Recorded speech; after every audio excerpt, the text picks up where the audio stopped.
Hallo, guten Abend. I'm happy to announce Lena Violetta Leitner. She's going to be here tonight to talk to us for integration policies about plants and invasive species. She's a center in Vienna, and she's going to give us some insight into her work. Thank you very much for the invitation and introduction. I'm super excited to be talking today about the Integration Center for Migrated Plants, but I'm going to use the German short version IZMP from time to time. But let me start with 3 questions. What if we would treat foreign plants using language and behavioral courses? What if integration is determined by resistance measurements? What if only those with low resistance values could stay? Welcome to the Language Lab. So my name is Lena Violetta Leitner, and I'm the head of IZMP. The Integration Center was established in 2017 in Vienna, here in Austria, and since then we are researching foreign migrated plants in the lab as well as in the public space. But what are actually foreign plants? So on the one hand, we're looking into garden centers where there are exotic plants that are imported cheaply.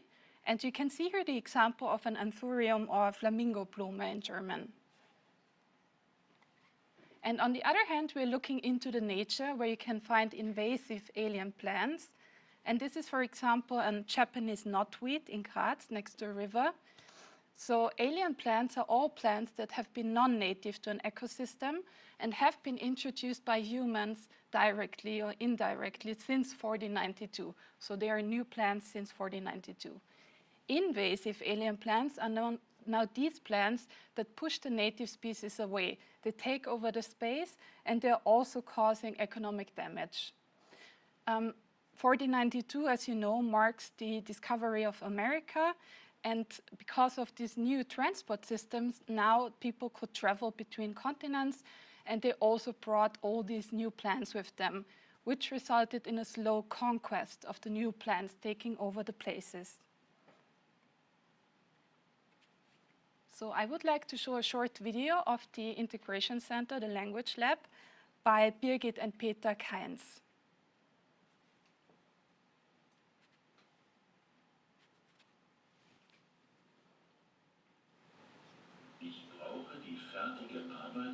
In 2 Tagen. Ich gebe Ihnen noch 2 Tage Zeit. 2. Wir müssen uns beeilen. Es ist schon sehr spät. Es ist höchste Zeit. 3. Das ist mir sehr wichtig. Dafür nehme ich mir viel Zeit. 4. Was? Wir haben uns 2 Jahre lang nicht gesehen. Wie die Zeit vergeht. So this was our first language lab in 2017 in Vienna at Zweigstelle Sterngasse. It shows the language lab.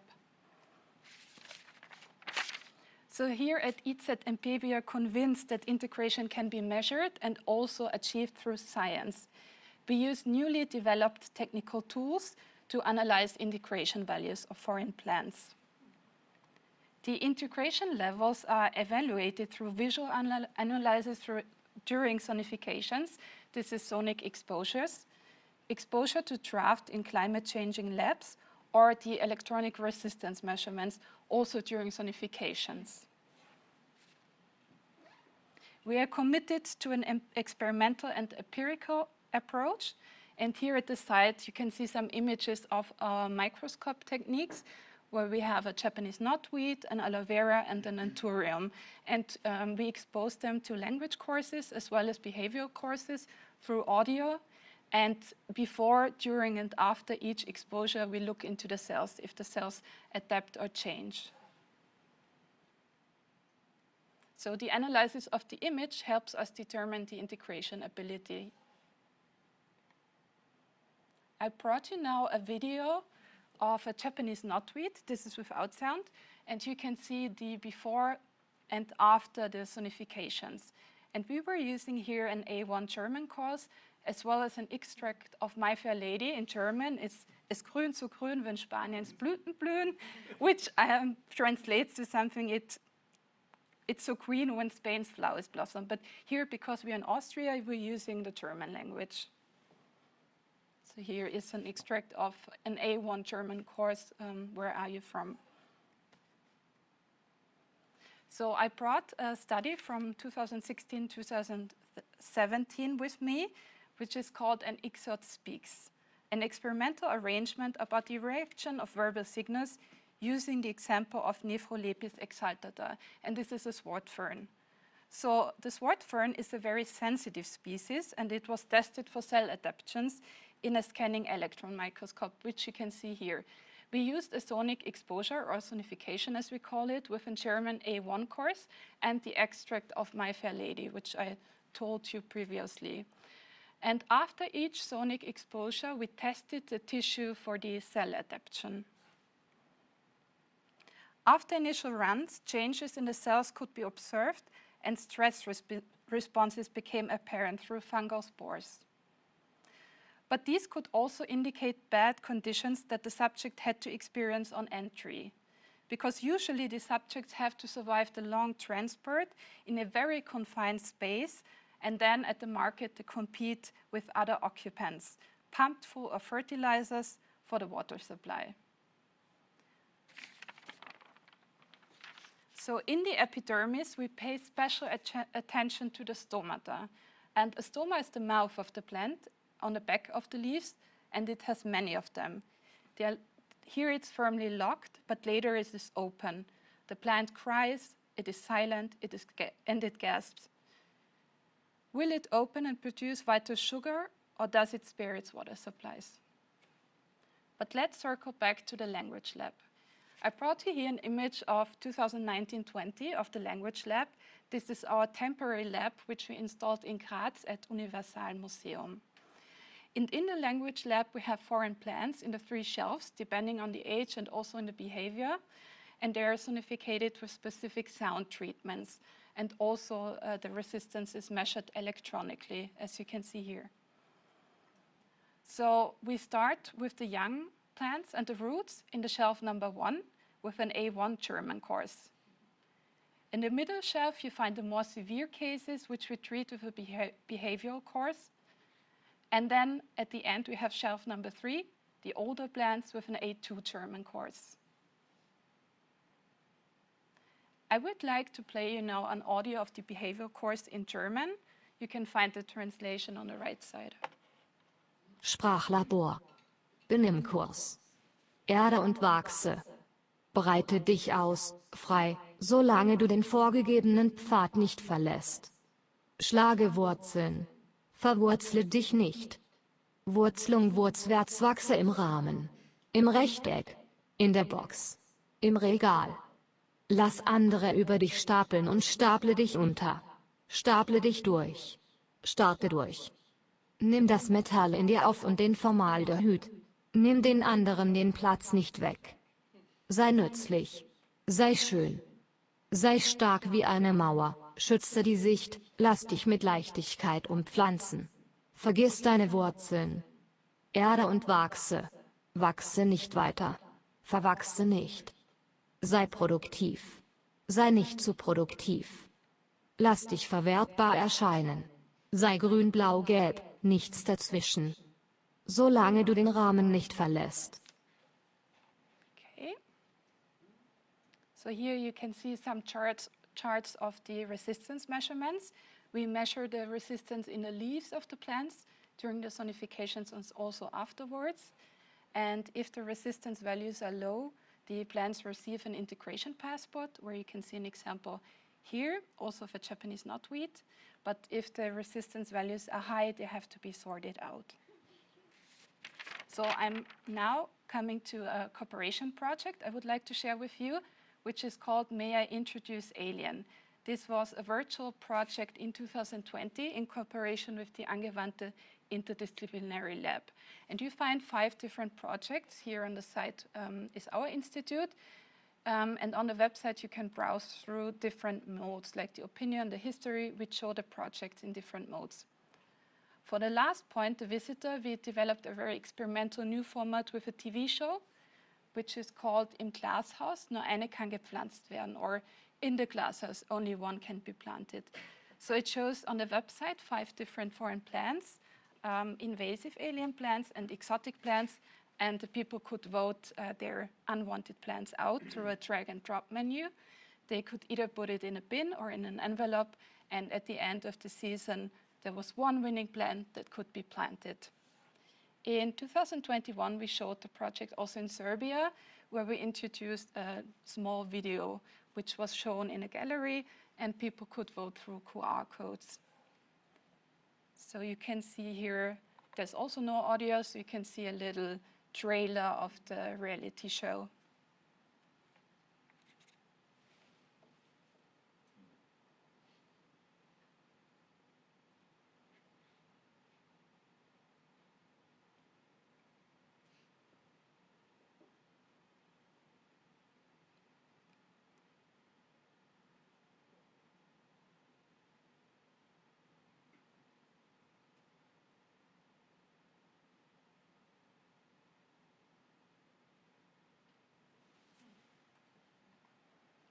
So this marks my end as head of IZMP here in the talk, and I would like to change perspective now and hop over to part 2 with some questions I had developing my project as an artist, my background, and I hope you can also answer maybe some of my questions later in the discussion. So I brought you an image of myself with a lot of Japanese knotweed. Maybe you've already seen, this is my favorite plant. This was in Bad Ischl in Austria, where I've been last year on a residency. And I really love Japanese knotweed, not just because it's beautiful or something, but it was my first alien plant, invasive alien plant I found. And I found the history of the plant very interesting, and also how resilient the plant it is. So it shows a story of how a plant changed perception from a very loved, popular plant to a super problematic plant. So Japanese knotweed was introduced around 1825 by a German botanist, Philipp Franz von Siebold, who sent it from Japan to the Netherlands, and it rapidly spread all over Europe because it was very loved and used in wild gardens. But you could slowly see the change in the perception of the plant from a popular plant to this problematic plant when later in 2012 the Olympic Park was built, and the disposing was very expensive because the roots are really hard to take off. And I also introduced an image by a friend. She lives in London, and you can see all over these control services cruising around the city. There's also special laws against Japanese knotweed and a ton of law firms that specialize in Japanese knotweeds and house insurance cases. So I started the project and my research about invasive alien plants and foreign plants around 2015, when there were also a lot of people coming. And what I find super interesting in the topic, and also very shocking actually, is the language about these plants. I found a ton of quotes that were directly talking about people when talking about plants, and it tends to be very racist. Also, from time to time, the right-wing parties use it as an excuse to talk about people. So normally in biology, these terms are very neutral classifications, but it never stays neutral at the end. And these are some questions that popped in my mind. So actually, why do we long to a native state when we are already in a human-shaped space for thousands of years? Or what does a new plant actually mean? And who is to belong naturally in a space? Who decides about belonging? I also inserted a quote by Fred Pierce. He's a very well-known biologist who changed his perception, because normally in biology it's a more conservative opinion that the invasive alien plants take over and are a threat to biodiversity. And in his research, he really changed his mind and perception about these plants. So I can recommend his book.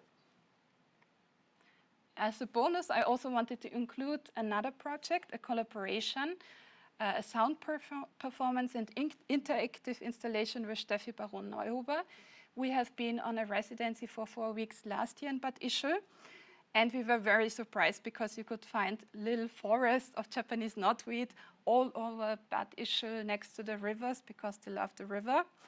And we collected some of them and built up a small workshop or lab in a vacant theater building and invited people to talk about these plants. So we collected field recording, thoughts of people, also our own diaries, on like an audio diary, and scientific articles, and made an installation with loudspeakers and the plants. And people could touch the plants, and then some of these recordings were triggered. At the end, we also performed. Steffi also plays an instrument, and we used some of the recordings. And I was performing with the knotweeds, touching them, generating a soundscape. We included these thoughts, the recordings, the field recordings, but then there were also sounds of electricity, currency, and resistance noise.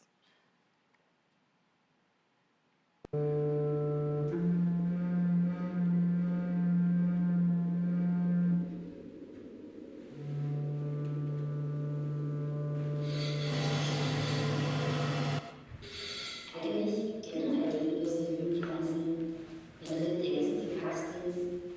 Manchmal wusste ich echt nicht so genau, von wem sie jetzt sprechen. Von den Menschen oder von den Narzissten.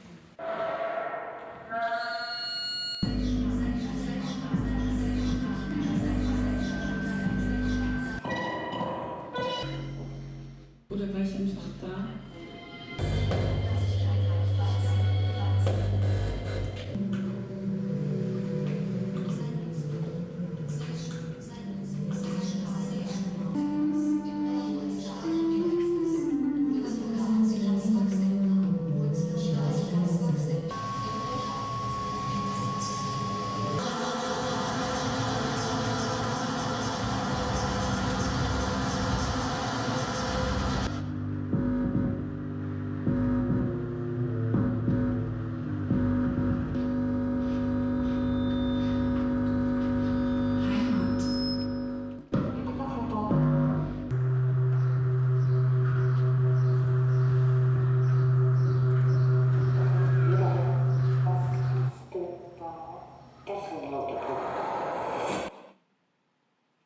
Okay, thank you so much. So maybe we can go over to the discussion and the questions. I would be also super curious if you ever heard about these plants, or what are kind of your thoughts, perception about nature, language, definitions, if you want. Yeah.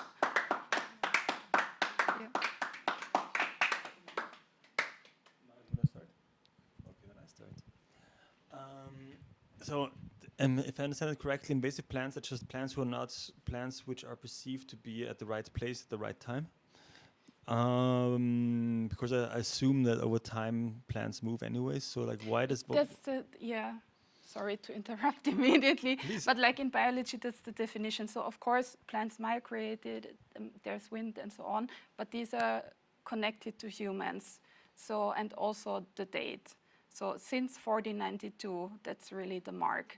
And invasive or like alien plants in general, there's also animals, but talking about the plants, are all these that were introduced by humans indirectly or directly, meaning like Seabold brought it or somewhere on a ship or something, but it's connected to the humans, and then they spread in areas where they have been non-native.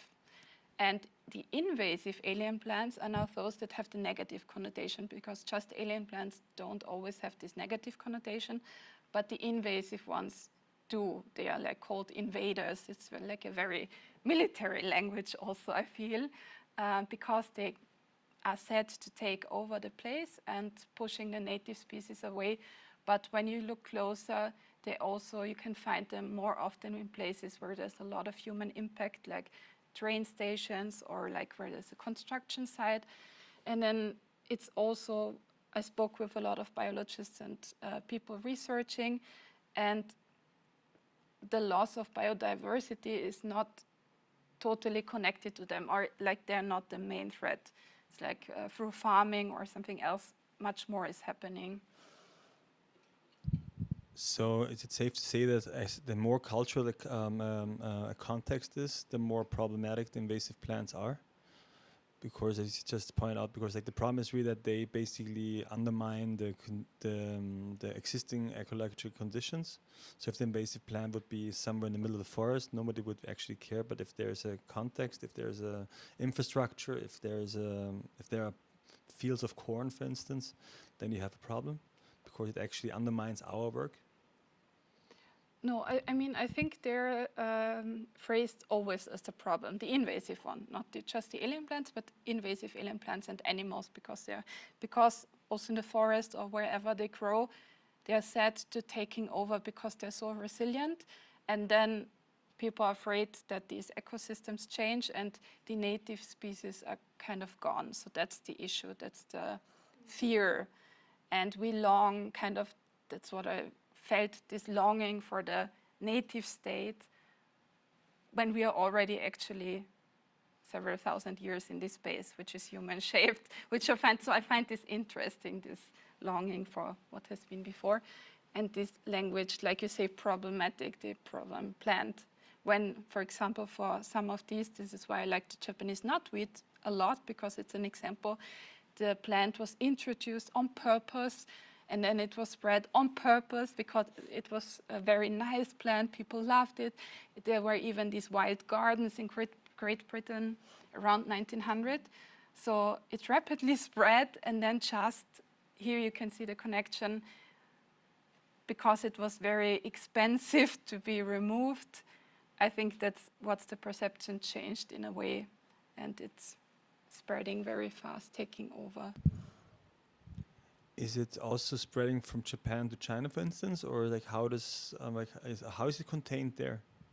I have not looked into the other routes, I have to admit. I know there's a Japanese artist who did a book, which I also have at home, and he researched Japanese knotweed. He's a photographer, so I have to look up the name, but he photographs the plant in Japan in different places. But what I know is that in Japan, people even make flutes out of it. You can also eat Japanese knotweed. And even in Austria or in Europe, it is used to purify soil because it has this, it can absorb metals from the ground. So it also was placed on purpose, even in Austria, in regions where there has been this issue with metals going into the ground. And then also the cosmetic industry is discovering Japanese knotweed because it has like, I think because of the absorbing ability, it has something that is kind of can be used in the cosmetic industry.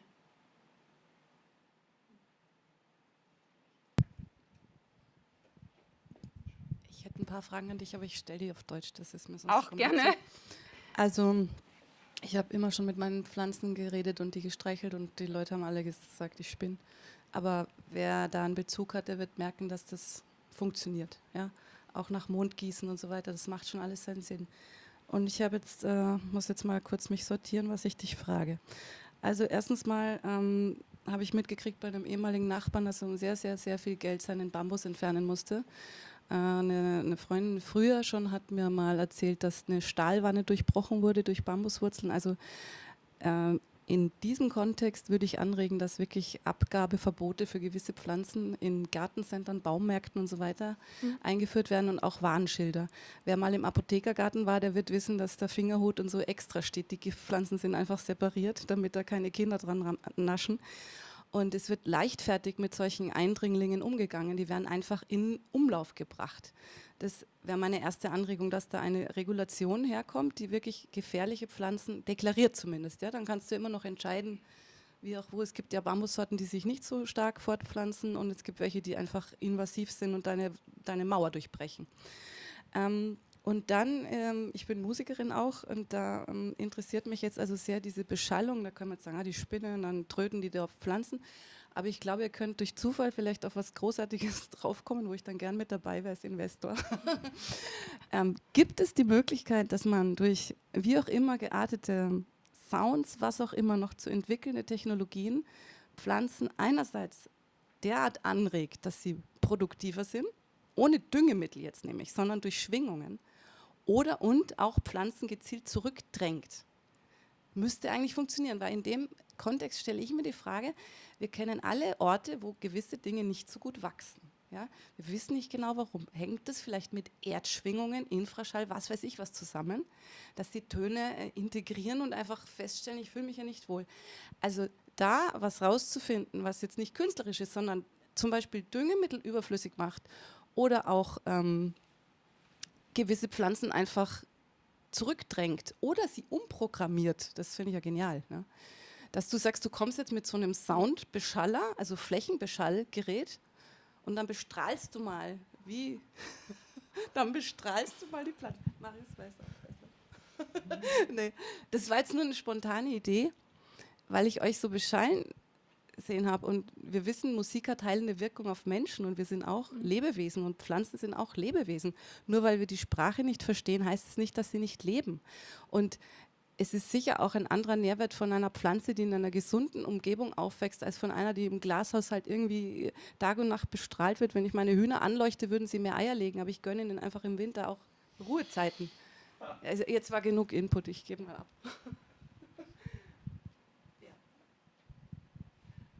Ja, vielen Dank. Muss jetzt wieder auf Deutsch umswitchen. Ja, auf jeden Fall. Also es gibt da einige Musikprojekte oder es gab ja auch von der FBI ausgehend den, ich glaube, Cleve Baxter, der diesen Lügendetektor-Test mit den Pflanzen gestartet hat, was ja auch meine Inspiration war. Und ich habe ja den Widerstand auch wirklich gemessen. Also das funktioniert so. Ich habe so kleine Änderungen gesehen, wobei es mir nicht darum ging, ob die jetzt da wirklich reagieren oder nicht. Und ich finde auch den Blick drauf interessant, weil du meinst, wir müssen die beschallen und regulieren und das sind die Probleme. Ich frage mich, ob man das vielleicht von einer anderen Variante, Position auch sehen kann. Müssen wir uns mit denen arrangieren, müssen wir die anders betrachten? Fand ich halt interessant. Also mich hat diese Sprache fasziniert und auch irgendwo schockiert, wie wir das so unterteilen und wie das oft eigentlich gar nicht um Pflanzen geht, sondern um Menschen, dass das so übertragen wird. Ich habe Sprachwissenschaften auch studiert und wir haben alles Mögliche gemacht. Als ich diese Deutsch A1 gesehen habe, habe ich mir gedacht, okay, mit der synthetischen Stimme, da kommst du nicht wirklich in den Flow. Ne? Ob die Pflanze das versteht, weiß ich nicht. Habt ihr mal Mozart, Bach und sowas probiert? Also jetzt, nein, weil es ja mir nicht darum geht. Okay, dir geht es um was anderes. Also die A1 und A2 Deutschkurse sind Deutschkurse, das ist keine synthetische Stimme. Aber ich habe jetzt nur den Benehmkurs, den ich geschrieben habe. Der ist extra mit einer Text-to-Speech-Stimme, einer weiblichen, genau, das ist auch so gedacht. Aber die Deutschkurse sind wirkliche Deutschkurse, die auch verwendet werden. Ja, man hat dann so die Mischung, ich glaube, man hat es im ersten Video ein bisschen gehört, so woher kommen sie, wie spät ist es. Aber die sind natürlich auch, haben so einen eigenen Flow, wie du sagst, könnte man auch hinterfragen, wie stimmig das jetzt ist. Ja, aber wie gesagt, darum ging es mir ja nicht. Man sieht auch, also es ist in der Installation auf jeden Fall auch live die Messung der Kraft, das misst den Widerstand live. Aber wie gesagt, es geht mir um dieses, ich habe mir halt auch angeschaut, wie man Integrationsindikatoren auch bei den Menschen erstellt, was es da alles braucht und wie die Sprache ist. Und ich sehe halt diese sozialpolitische Dimension, die mich daran interessiert hat. Aber es gibt viele, die das fasziniert, auf jeden Fall, wie die Pflanzen wirklich darauf reagieren, auf bestimmte Musikarten. Da gibt es ganz, ganz viele Projekte, aber ich sehe mich eben nicht in dieser Reihe. Du hast den Lügendetektor angesprochen. Mich würde interessieren, wann Pflanzen am häufigsten lügen. Nie. Warum nicht? Zu nicht täuschen. Also es ist in dem Sinn, genau, es ist eine Art Lügendetektor, aber es ist jetzt mehr ein Biofeedback, was gemessen wird. Ist die andere Frage runtergefallen? Ist die neu? Ist mir die Frage runtergefallen, oder? Dann frage ich dich noch was. Also wenn man jetzt mit Pflanzen Stimmungen beeinflussen kann von Menschen, weil wir ja reagieren alle miteinander, dann könntest du ja quasi Empfehlungen abgeben für Altenheime, Krankenhäuser, was auch immer, welche Pflanzen jetzt besonders geeignet wären für die und die Bereiche. Jetzt kennen wir alle, Gummibäume sind gegen Rauch und keine Ahnung, das ist basal. Aber das ist ja auch ein unglaubliches Potenzial. Eigentlich stehen da nur irgendwelche Töpfe rum mit Dingen, die nicht gegossen werden. Vielleicht irgendwelche Sukkulenten, die man einmal im Jahr gießen muss. Das ist ja eigentlich schon wichtig, ja? Eben, da könnte man vielleicht auch umdenken, die zum Beispiel eben sehr resilient sind, die man nicht gießen muss oder die dann wieder, also beim Knöterich ist es, oder er wacht dann wieder zum Leben. Ja. Vielleicht wäre das dann eine andere Sicht drauf. Ich fand es auch spannend, dieses eine Bild, wo du gezeigt hast, dass sie praktisch jetzt Wasser spart und noch nicht aufmacht. Also wann geht die praktisch in volle Verbrauch und wann spart sie? Da kann man vielleicht auch wirklich was lernen von denen, mal beobachten, wann hält sie sich zurück und wann, das kennen wir ja auch, wenn wir schneiden und so bei Pflanzen, dann plötzlich kommt wieder unglaubliche Kraft. Orchideen zum Beispiel finde ich, sind echt ziemlich schräg. Ja, das hat mich auch dran fasziniert, eben gerade bei den Knöterichen, dass die, dadurch, dass die sich durch die Wurzeln verbreiten und dann einfach Wasser brauchen, dann sprießen die wieder, was sie ja sozusagen so negativ in der Wahrnehmung macht. Und die können lange überdauern. Also ich hatte die Wurzeln auch ein Jahr irgendwie gelagert und dann ein Wasser dazu gegeben und sie sind wieder gesprossen. Ich finde es sehr faszinierend, eben was man vielleicht davon lernen kann oder wie man die anders betrachtet, was die für Chancen aufmachen. Aber also du hast gesprochen, wie die Art und Weise, wie wir über Pflanzen sprechen und die im Endeffekt sehr, sehr viele Parallelen aufweist zu der Sprache, wie wir über Migration sprechen und wie wir über Menschen sprechen und eigentlich sehr viele Reflexionsebenen zwischen den Pflanzen und den Leuten, die gewollt oder nicht gewollt sind. Wenn auch die Resistenzmessungen, würde ich mal sagen, ist mit Integrationswilligkeit vergleichbar wahrscheinlich, oder?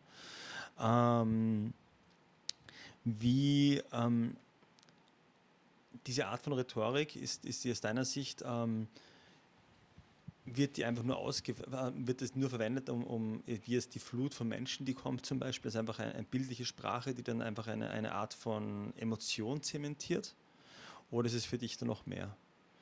Also ist es eine Art von Formsprache, die man halt in verschiedenen Kontexten verwendet, um dann Sachen, die nicht miteinander vergleichbar sind, vergleicht? Oder wie siehst du das? Ja, das frage ich mich auch. Ja. Ich glaube, es ist diese Formsprache, die Bildersprache und durch Pflanzen, da ist irgendwo sowas, jeder hat eine Emotion, also die Leute knüpfen an. Ich habe das auch beim Projekt gemerkt, dass da auf jeden Fall viel ins Rollen kommt und man drüber nachdenkt und irgendeinen Bezug dazu aufbaut, also wie du auch erzählt hast. Und man dann eben über diese Pflanzen oder Tiere halt indirekt dann auch über Menschen sprechen kann und das irgendwie ohne das direkt zu tun. Also man ist dann so in einem Feld, weil ja auch konservativ aus der Biodiversitätsfrage ja vertreten wird, dass die weg müssen, dass die Native Species, also die heimische Flora ja sozusagen und Fauna wichtig und vertretenswert und schützenswert ist und die anderen müssen weggedrängt werden und ausgewiesen. Ich glaube, deswegen birgt es dieses Potenzial oder die Gefahr, dass man eben sofort auch über Menschen spricht. Und eben mir ist es zum Beispiel 2015 aufgefallen, wo ja auch sehr viele Menschen nach Europa geflohen sind. Da hat es dann wieder Aufschreie von der FPÖ gegeben, Debatten über die invasiven Arten, so ins Leere, ohne halt wirklich Vorschläge zu machen oder es genau zu hinterfragen, zu untersuchen. Weil das eine gute Metapher ist, um nicht direkt die Menschen anzugreifen oder zu sprechen, aber natürlich trotzdem über die Menschen zu reden. Ich glaube, es hat auch sehr damit zu einfach eine bestimmte Art der Atmosphäre zu schaffen.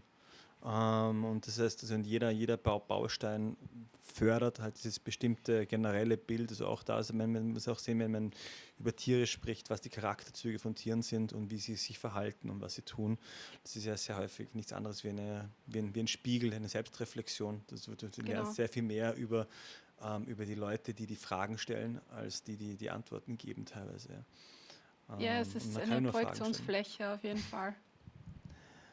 Ja. Dann noch Fragen?